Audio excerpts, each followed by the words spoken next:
Service centre वाले कहते हैं स्लाविया के एसी में कोई भी दिक्कत नहीं है, कोई भी इशू नहीं है। क्या वो झूठ बोल रहा है? बिल्कुल नहीं। क्या स्लाविया में सच में कूलिंग का कोई इशू है? क्या सॉफ्टवेयर अपडेट के बाद एसी में कोई फ़र्क दिख रहा है? जानेंगे हर एक चीज़ इस वीडियो में डिटेल में स्कोडा स्लाविया एसी इश्यूज़ के बारे में। तो वीडियो शुरू करते हैं एक छोटे से इंट्रो के साथ।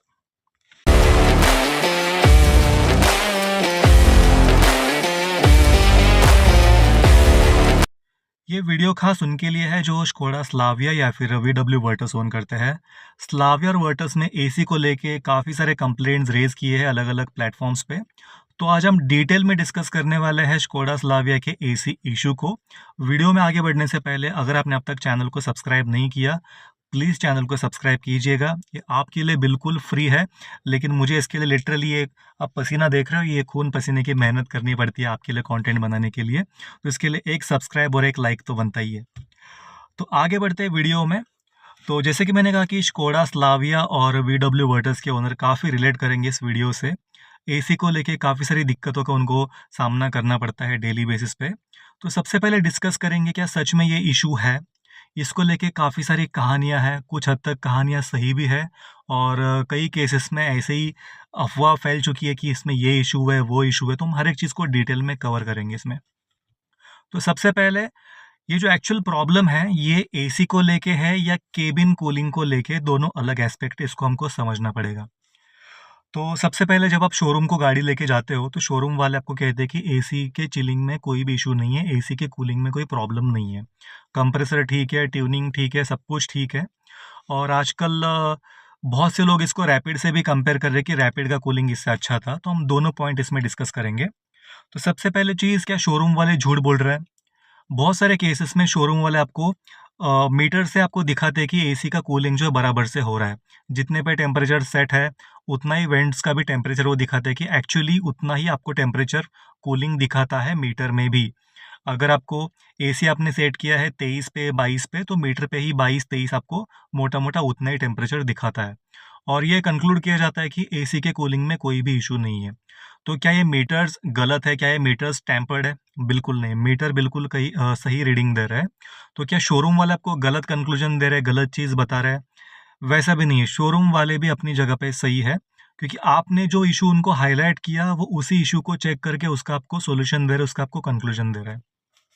तो आपने उनको बताया था कि हमारे एसी के कूलिंग का प्रॉब्लम है, इशू एसी में है। तो वो एसी को ही चेक कर रहा है और ये सामने आता है कि एसी में एज़ सच कोई भी प्रॉब्लम नहीं है। जी हाँ, स्कोडा स्लाविया के एसी में कोई भी प्रॉब्लम नहीं है। ट्यूनिंग में थोड़ा बहुत ऊपर-नीचे इन लोगों ने पहले मॉडल्स में किया था। तो जो दूसरा सवाल है, क्या सॉफ्टवेयर अपडेट के बाद ये ठीक हो रहा है एसी का प्रॉब्लम? कुछ हद तक हाँ, बट सॉफ्टवेयर अपडेट में कुछ खास नहीं, सिर्फ इसकी ट्यूनिंग चेंज की जा रही है। इसकी जो प्रीवियस ट्यूनिंग थी वो यूरोपियन क्लाइमेट के हिसाब से सेट की गई थी। वहाँ पे ज़्यादा गर्मी होती नहीं है, तो वो एसी वहाँ पे परफेक्टली चल जाता है। लेकिन इंडिया में एसी एक बहुत इंपॉर्टेंट एस्पेक्ट बन जाता है और इसकी ट्यूनिंग भी बहुत मायने रखती है। तो सॉफ्टवेयर अपडेट में कुछ माइनर ट्विक किए जाते हैं, ट्यूनिंग चेंज की जाती है फ़ैन स्पीड और आपके टेम्परेचर में, और उसमें थोड़ा बहुत फ़र्क कुछ लोगों को देखने को मिला है, कुछ लोगों को बिल्कुल भी कुछ फ़र्क देखने को नहीं मिला है। तो घूम फिर के वही बात आती है कि एसी के कूलिंग में जो एसी आपको दिया गया है, उस एसी में कोई भी प्रॉब्लम नहीं है। तो तीसरा सवाल, क्या स्कोडा स्लाविया के केबिन कूलिंग का इशू है? तो हाँ। अब आप कहोगे कि एसी कूलिंग का कोई इशू नहीं है, लेकिन केबिन कूलिंग का इशू है। तो ये दोनों भी काफ़ी अलग एस्पेक्ट है, इसको हमको डिटेल में समझना पड़ेगा, तभी आप इसका सॉल्यूशन ढूँढ पाओगे खुद से ही। तो सबसे पहले हम डिस्कस करते हैं एसी इशू। तो जिन लोग के पास रैपिड था, उनका कहना है कि रैपिड का कूलिंग इससे अच्छा था। तो मैं उनको बताना चाहता हूँ कि रैपिड में और स्लाविया में same AC with same tuning आपको दिया गया है। इसमें जो कंप्रेसर है उसको कहा जाता है फिक्स क्लच या फिर मैनुअल क्लच, इसमें कंप्रेसर आपको दिया जाता है। रैपिड में भी सेम है और स्लाविया में भी सेम है। लेकिन रैपिड में कूलिंग का इशू आता नहीं है, वो बहुत जल्दी कूल हो जाती है और बहुत जल्दी हीट अप भी नहीं होती है। उसके पीछे 3 मेजर रीज़न है। सबसे पहले जो रैपिड है, स्पेस के मामले में वो बहुत ही कॉम्पैक्ट गाड़ी है। स्लाविया का स्पेस बहुत ही ज़्यादा है, तो सेम एसी में ज़्यादा स्पेस कूल करने के लिए स्लाविया को ऑब्वियसली टाइम लगने वाला है। सिंपल अगर मैं आपको बात कहूँ, तो एक आपने कूलर लिया है, उसका टेम्परेचर आपने 22 पे सेट किया है और आपने एक छोटे से रूम में रखा है, सिंगल रूम में रखा है। वर्सेस आपने सेम कूलर सेम टेम्परेचर में आपने एक बड़े से हॉल में रखा है, तो कौन सा रूम जल्दी कूल होगा? ऑब्वियसली जो छोटा रूम है वो जल्दी कूल होगा। सेम कूलर है, सेम टेम्परेचर है, वही बात यहाँ पे लागू होती है। सेम एसी है, लेकिन रैपिड गाड़ी स्लाविया से काफ़ी छोटी है, उसका केबिन स्पेस काफ़ी कम है, इसलिए वो ठंडा होने को कम टाइम लेती है, स्लाविया ज़्यादा टाइम लेती है। ये एक सिंपल सा रीज़न हो गया। दूसरा, जो रैपिड का ग्लास एरिया है वो भी स्लाविया से काफ़ी छोटा है। अब ग्लास एरिया भी मेजर रोल प्ले करता है, क्योंकि ग्लास एरिया से ही आपकी गाड़ी सनलाइट पे एक्सपोज होती है, कम या फिर ज़्यादा। जितने आपकी गाड़ी का ग्लास एरिया लार्ज होगा उतनी आपकी गाड़ी सनलाइट पे ज़्यादा एक्सपोज होती है।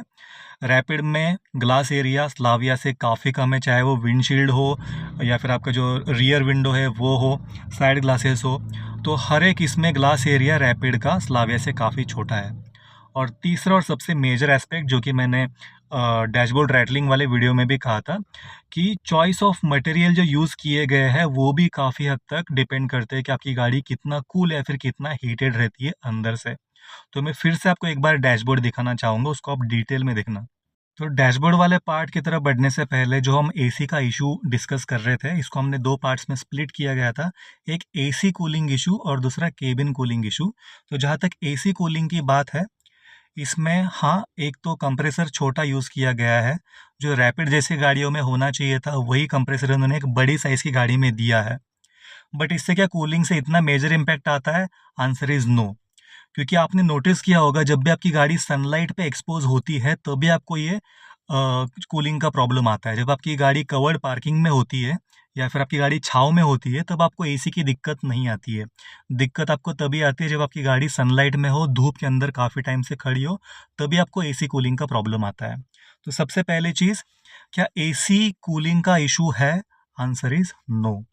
इसके कंप्रेसर में कोई दिक्कत नहीं है, कोई फॉल्ट नहीं है, इसकी ट्यूनिंग सही से है। पहले इसकी यूरोपियन क्लाइमेट के हिसाब से ट्यूनिंग थी, अभी इसको सॉफ्टवेयर अपडेट के बाद इंडियन क्लाइमेट के हिसाब से भी किया गया है। फैन स्पीड, इसका हर एक चीज़ परफेक्टली बैलेंस है, तो एसी में कोई भी इशू नहीं है, ठीक है? अब आते हैं दूसरे एस्पेक्ट पे। यहाँ से आपका सॉल्यूशन तो आपको मिलता नहीं, क्योंकि आपको गर्मी का सामना तो अभी भी करना है। एसी का प्रॉब्लम हो या फिर ना हो, गाड़ी में गर्मी तो आती है। तो बचती है दूसरी बात कि इसके केबिन कूलिंग इशू की तरफ हम बढ़ते हैं। क्या केबिन कूलिंग होने में टाइम लेता है? डेफिनेटली हाँ। स्लाविया में 2 बड़े रीज़न्स हैं। एक तो इसका केबिन बहुत जल्दी हीटअप हो जाता है। इसके पीछे मल्टीपल रीज़न्स हैं, और हीटअप होने के बाद ये बहुत जल्दी ठंडा भी नहीं होता है। तो अभी मैं आपको फिर से गाड़ी का डैशबोर्ड और प्लास्टिक पैनल्स दिखाऊँगा, और आप इसको रिलेट करेंगे पहले वीडियो में जो मैं आपको डैशबोर्ड रैटलिंग के ऊपर बना के दिखा चुका हूँ, कि स्लाविया में चॉइस ऑफ मटेरियल का बहुत बड़ा प्रॉब्लम है। जो चीज़ें जहाँ पे होनी चाहिए थी वो बिल्कुल रखी नहीं है, और बिल्कुल भी क्लाइमेट का ध्यान ना रख के यहाँ पे प्लास्टिक के ग्रेड्स यूज़ किए गए हैं। तो मैं आपको डैशबोर्ड एक बार दिखा देता हूँ, और प्लास्टिक के ग्रेड और उसका कैरेक्टर मैं आपको बता देता हूँ। हाँ जी। तो इसका देखिए, एक तो इसका ग्लास एरिया काफ़ी बड़ा है। अपने सेगमेंट में सबसे बड़ा ग्लास एरिया अगर किसी गाड़ी का होगा तो वो स्कोडा स्लाविया का है। रैपिड तो छोड़ दीजिए, जो होंडा सिटी और जो hyundai वर्ना है, उससे भी काफ़ी बड़ा ग्लास एरिया है, खास करके विंडशील्ड। और ये जो डैशबोर्ड है, ये पूरा आधा सीट तक कंप्लीटली एक्सपोज हो जाता है सनलाइट को, ठीक है? ये ज़्यादातर गाड़ियों में सिर्फ यहाँ तक ही एक्सपोज होता है, लेकिन यहाँ पे स्ट्रेट जब सनलाइट आती है, आपकी गाड़ी की आधी सीट्स यहाँ पे एक्सपोज हो जाती है। अब बात करते हैं प्लास्टिक ग्रेड्स की। ये जो ग्रेड है, आप कलर मत देखना, सिर्फ मैं ग्रेड की बात कर रहा हूँ।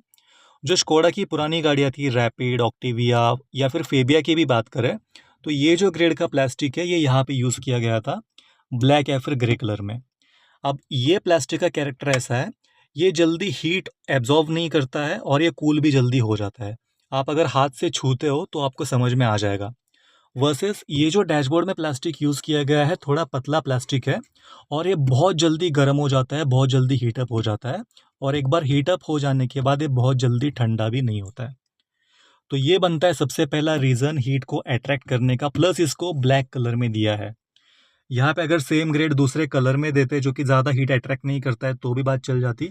या फिर सेम ये वाला जो ग्रेड है, ये यहाँ पे देके, ये वाला ग्रेड अगर कॉस्ट कटिंग करनी होती तो ये ग्रेड यहाँ पे देते, ये ग्रेड यहाँ पे देते और इसको ब्लैक कलर ही लगा देते, तो भी गाड़ी इतनी ज़्यादा हीटअप नहीं होती।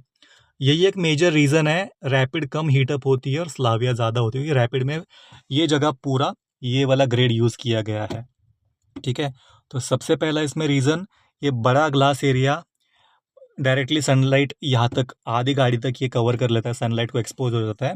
और जहाँ पे सनलाइट गिरती है वहाँ पे जो प्लास्टिक यूज़ किया गया है वो हीट को बहुत जल्दी सोख लेता है, एब्जॉर्व कर लेता है और गाड़ी हीटअप होना चालू हो जाती है। इसके बाद जो ये ग्लॉस ब्लैक मटेरियल्स है, ये रिफ्लेक्टर का काम करता है। ये देखिए, ये रिफ्लेक्टर का काम करता है। और ये पैनल भी काफ़ी बड़ा है, इसका अगर छोटा स्ट्रिप होता तो बात अलग है, लेकिन एज अ मिरर की तरह काम करता है, तो ये हीट को और मल्टीप्लाई कर देता है। देखिए, उसके बाद मैं सीट की भी बात करूँ, ये जो साइड में जो लेदराइट मटेरियल है, ये भी बहुत जल्दी हीटअप हो जाता है। आप नोटिस करना, जब भी आपकी गाड़ी सनलाइट में हो, ये बीच वाले पार्ट को टच कीजिए और आप ये वाले पार्ट को टच कीजिए, ये आपको ज़्यादा गर्म दिखेगा और ज़्यादा कूल भी नहीं होगा, वर्सेस ये वाला पार्ट आपको थोड़ा सा ठंडा महसूस होगा। अब गाड़ी में देखेंगे मोस्ट ऑफ द एरिया में यही वाला ब्लैक वाला जो लेदराइट मटेरियल है इसको यूज़ किया गया है।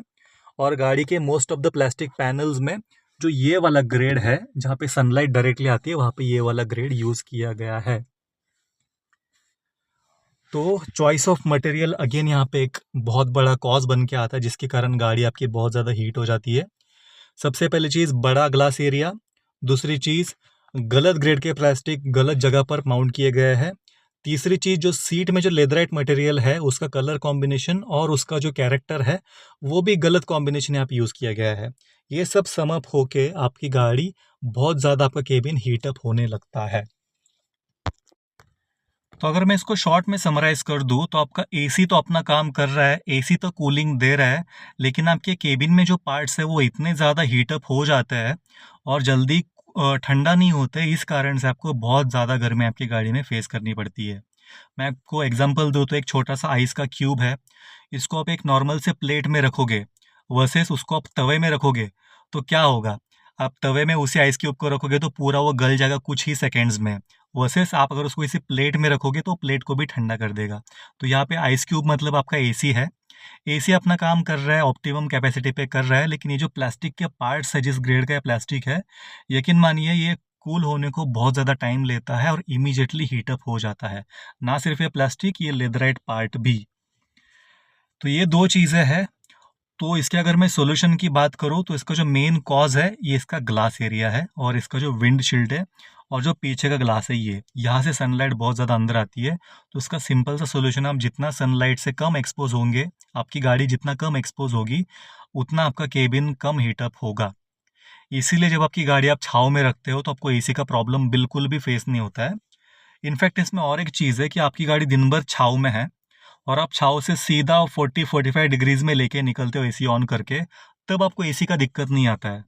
एसी का दिक्कत कब आता है? जब आपकी गाड़ी ऑलरेडी धूप में खड़ी है, तो आपकी गाड़ी ठंडा होने को टाइम लेती है। गाड़ी के प्लास्टिक पार्ट्स और सीट ठंडा होने को टाइम लेता है, ना कि एसी। तो आप एसी को रिपेयर करने जाओगे, सर्विस सेंटर जाओगे, तो आपको कंक्लूजन में यही आंसर मिलेगा कि एसी में दिक्कत नहीं है। फिर ब्लेम गेम चालू होगा, वो झूठ बोल रहा है, स्कोडा कुछ नहीं कर रहा, स्कोडा कुछ कर भी नहीं सकता है। खैर, अभी कंप्रेसर तो गाड़ी का चेंज होगा नहीं, तो आपको जो एफर्ट डालने हैं वो एसी के पीछे भागने से ज़्यादा आपको केबिन कूलिंग के ऊपर एफर्ट्स डालने हैं, तभी आपको इसका सॉल्यूशन मिलेगा। सॉल्यूशन काफ़ी सिंपल है, आप जितना अपने केबिन को सनलाइट से बचाओगे, जितना आपका केबिन कूल रहेगा, एयरी रहेगा, उतना आपका केबिन जल्दी कूल हो जाएगा और जल्दी हीटअप नहीं होगा। तो इसके लिए मैंने कुछ एक्सेसरीज़ आपको मैं रिकमेंड करना चाहूँगा, जो कि मैं भी खुद इसको यूज़ करता हूँ और उसमें अच्छा खासा फ़र्क दिखा है। सबसे पहले ये सनवाइज़र्स है, आपको किसी भी लोकल शॉप में भी मिल जाएंगे, या फिर मैंने इसका आपको लिंक भी दिया है, अच्छी क्वालिटी का मटेरियल है। तो इसका बेसिकली यूज़ क्या है, जब भी आप गाड़ी कहीं पे खड़ी करते हो, पार्क करते हो, तो आपको विंडोज़ हल्के से नीचे ओपन रखने हैं, चारों आपके विंडो, ताकि वहाँ से हवा पास होने जितना जगह बचे। और सनवाइज़र्स की वजह से ये पता नहीं चलता बाहर से कि आपकी विंडो ओपन है कि क्लोज़ है। तो इससे क्या होगा, आपके केबिन के अंदर हवा घूमते रहेगी, हवा खेलती रहेगी। इससे आपकी गाड़ी बहुत ज़्यादा हीटअप नहीं होगी, केबिन आपका कूल रहेगा। तो ये चीज़ आपका 25 to 30% आपका जो केबिन है कूलिंग में मदद करती है। सनवाइज़र्स आप स्लाविया में लगा सकते हो, इससे आपका लुक भी एनहांस हो जाएगा और ये कूलिंग में भी आपको हेल्प करेगा। इसके बाद दूसरा जो मेन कल्प्रेट है ये हीटिंग का, वो ये विंडशील्ड है बड़ा वाला, जहाँ से हीट ज़्यादा अंदर आती है। तो इसके लिए मैंने आपको एक एक्सेसरी रिकमेंड की है। एक विंडशील्ड कवर है ये मैं पर्सनली इसको यूज़ करता हूँ। तो ये लिटरली जो हीट गाड़ी के अंदर आती है कांच में से, उसको ये रोक देती है और केबिन अंदर से काफ़ी कूल रहता है। इसका आप मटेरियल देखोगे अंदर से टच करके, जब भी आप सनलाइट में खड़े करते हो तो ये नीचे की तरफ से हमेशा ठंडा ही आपको महसूस होगा। और केबिन के अंदर भी जो डैशबोर्ड है, ये बिल्कुल भी आपको गर्म फील नहीं होगा। ये डैशबोर्ड अगर ठंडा रहता है तो आपकी पूरी गाड़ी भी ठंडी रहेगी, क्योंकि यहीं से ही हीट आना चालू हो जाता है, यहीं से पीछे ये पास ऑन होता है। तो ये यहाँ पे आप विंडशील्ड के लिए आप ये कवर लगा सकते हो। आप वीडियो में देख ही सकते हो, इसको लगाना बहुत ही आसान है। सिर्फ आप इसको प्रॉपरली प्लेस करके डोर डोर में फंसा के इसको बंद कर सकते हो। ये यूनिवर्सल साइज़ का है, किसी भी गाड़ी में लगा सकते हो। स्लाविया के अलावा भी आपके पास कोई गाड़ी है जिसमें हीट का इशू है या फिर आप धूप में खड़े करते हो, आप ये कवर ले सकते हो। मैंने आपको इसका लिंक दिया है। तीसरा रियर सनशेड का भी मैंने आपको लिंक दिया है। ये रियर सनशेड आप जब भी गाड़ी पार्क करते हो तब लगा सकते हो, लेकिन ध्यान रखना जब भी आप ड्राइव करते हो इसको आप निकाल देना, क्योंकि ड्राइविंग के समय अगर आप पीछे से सनशेड लगाओगे तो आपको पीछे का विजिबिलिटी ज़ीरो हो जाएगा। तो सिर्फ जब आपकी गाड़ी पार्क है आप तभी सनशेड लगाइएगा, पीछे का रियर सनशेड, अदरवाइज़ आप इसको निकाल सकते हो। और जहाँ तक साइड सनशेड की बात है, साइड विंडोज़ की, तो आपको शोरूम से ये फिट करके मिलते हैं, उसको आप यूज़ कर सकते हो। लेकिन मेन अगर आप आगे का और पीछे का अगर विंडो कवर कर लेते हो तो आपका हीट का प्रॉब्लम 70 to 75% वैसे ही कम हो जाता है। तो इन 3 एक्सेसरीज़ से आपका जो केबिन हीटिंग का इशू है वो 70-75% सॉल्व हो जाएगा। इसको आप यूज़ कर सकते हो और कमेंट करके बता सकते हो कि आपको इसका रिलीफ मिला। जहाँ तक एसी की बात है, एसी में दोस्त ज़्यादा कुछ नहीं कर सकता है। एसी खोल के वारंटी वॉइड करके कुछ मतलब नहीं है। सर्विस सेंटर वाले सिर्फ आपको ट्यूनिंग चेंज करके दे देंगे। लेकिन जो मेन प्रॉब्लम है, वो प्रॉब्लम आपके केबिन के हीट के वजह से होता है। आप चाहो तो आपकी जो सीट कवर्स है उसको भी चेंज करके फैब्रिक मटेरियल डाल सकते हो, जो कि कम हीट अप होते हैं। और ये सब्जेक्टिव चीज़ है, कुछ लोगों को पसंद है, कुछ लोगों को नहीं पसंद है। आप वैसे कलर कॉम्बिनेशन ले सकते हो जो कि ज़्यादा सनलाइट में आने के बाद गर्म नहीं होते हैं। तो ये सीट कवर ऑप्शनल है, आप लगाया तो आपको ज़्यादा कूलिंग में हेल्प करेगा, नहीं भी लगाते हो तो ये जो 3 एक्सेसरीज़ है इसमें आपको काफ़ी रिलीफ मिलेगा। इसके अलावा कुछ सेफ्टी एक्सेसरीज़ भी मैं आपको हर वीडियो में रिकमेंड करता हूँ, जैसे कि टायर इन्फ्लेटर है, टीपीएमएस है और सबसे मेन मैंडेटरी चीज़ डैश कैम। इसका भी मैंने आपको लिंक दिया है, उसको आप जाके आज ही परचेस कर सकते हो। अब इसका एक डेमो देखते हैं। ये मैंने तीनों भी चीज़ें लगा के रखी थी गाड़ी में पिछले 2 घंटे से। अब मैं गाड़ी का इग्निशन ऑन करके एसी चालू करूँगा। अभी आप देख सकते हो मैं पूरा पसीना-पसीना हो चुका हूँ, पूरी शक्ल पे, पूरे बॉडी पे, टी-शर्ट पूरा पसीने से भीग चुका है। अब हम एसी चालू करके देखते हैं कि इसको कूल होने को कितना समय लगता है। तो मैं आपके सामने इग्निशन ऑन करता हूँ। कर दिया है और अब हम इसका एसी भी ऑन करेंगे। आप देख सकते हो ये टेम्परेचर अभी मैंने 23.5 पे सेट किया है। बाहर का टेम्परेचर अभी 38 डिग्रीज है। और ये कितने सेकेंड लेता है कूल होने में।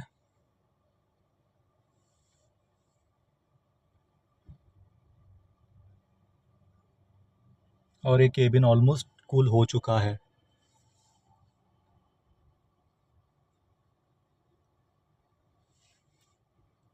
ऑलमोस्ट कूल हो चुका है। यही अगर गाड़ी मैं सनलाइट में खड़े करता और गाड़ी कंप्लीटली गर्म हो चुकी होती तो ये कम से कम 10 से 15 मिनट लेता कंप्लीटली कूल होने के लिए,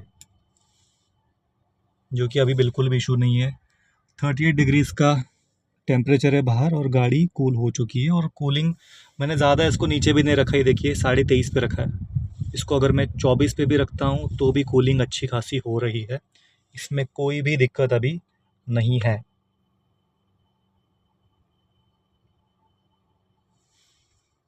वीडियो कैसे लगा प्लीज़ कमेंट करके बताइए। आपके कमेंट से हम डिसाइड करेंगे अगला कंटेंट हम किस टॉपिक पे बना सकते हैं।